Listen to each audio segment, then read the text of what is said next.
Andy, good evening. Thank you for joining us after this loss ultimately at home to Hartlepool United.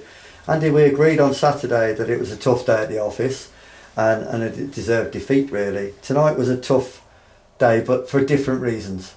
Yeah, like I said, we've come out of it with no points, which is what we obviously went into the game trying to get points out of it. I thought performance-wise was pretty good. I was quite happy with most of the phase of play, most areas. Thought we competed. We knew they'd be big, strong, physical. I felt we matched them for most of the game. But unfortunately, we've come out the wrong side of a 1-0.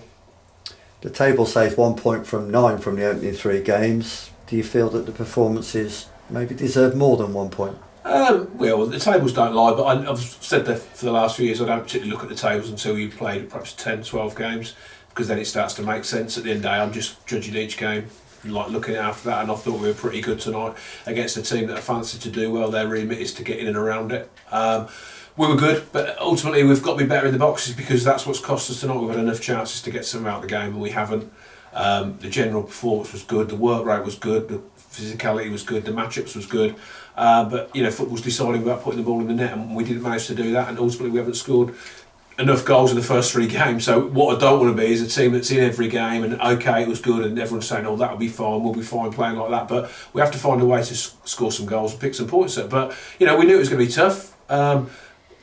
We go away disappointed. I've said that in the change room, but I was happy with that performance in general. That's what I want my teams to be about. Loads of energy, loads of work rate, loads of desire. Standing up for the club, and I thought they did that.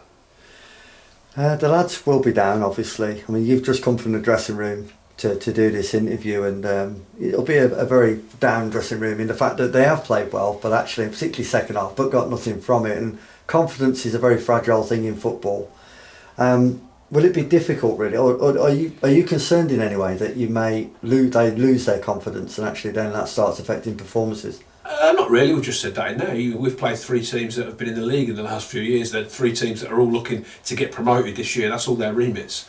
And we've been in every game. I wasn't particularly happy Saturday. I didn't think we were at our best. But again, it was a tough place to go. They've got a lot of good players, and we were still in it. 5 minutes ago, so we have to keep building on it. You can't lose the belief. The performances have been okay. I think the 2 home games really good, in my opinion. How we've not got more points, I don't know, because we should have won the first game because we was a goal up and missed 2 good chances after that. And tonight we've had chances to get something out. Even at the end, being a goal down, we still should have scored and got something. So you have to take that belief. You have to keep the confidence. There's a reason why.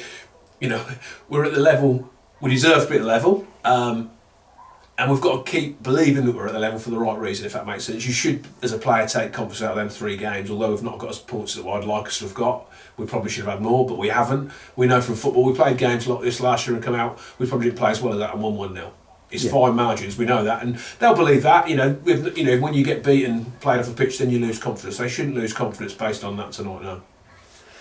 Well, just a few days now until we make that trip to Lincolnshire to play Boston United, who of course came up via the playoffs with us from the National League North. And we went there early last season, didn't we? 2nd game in, I believe, and we got a win on a Tuesday night. And they were much fancied for the title themselves last year in the National League North. 12 months on or so, it's a very different animal now. And so you'll dare say it's a tough place to go, but you've got to pick the lads up now, Andy, going into that one. Yeah, already it's a big game because we're looking for a first win, so are they. I know from watching Boston towards the back end of last season and during the season they've got a good team. That's why they got promoted. They beat some good teams to get up. Again, they're going to be a little bit fragile. They've had 3 defeats, but again they've played 3 massive clubs. And this is a tough league. So, as we're saying, our confidence could be frail. Theirs is probably just the same, but we know it's going to be a tough game, very different to tonight. We know they'll pass it, they've got a good surface, and they're going to be looking to pick points up just like we are. So, like I said, you look at the fixtures, there's no easy games in this league, and Boston is just as hard as any of the others. Okay. Andy, as always, thank you very much for your time this evening. No problem.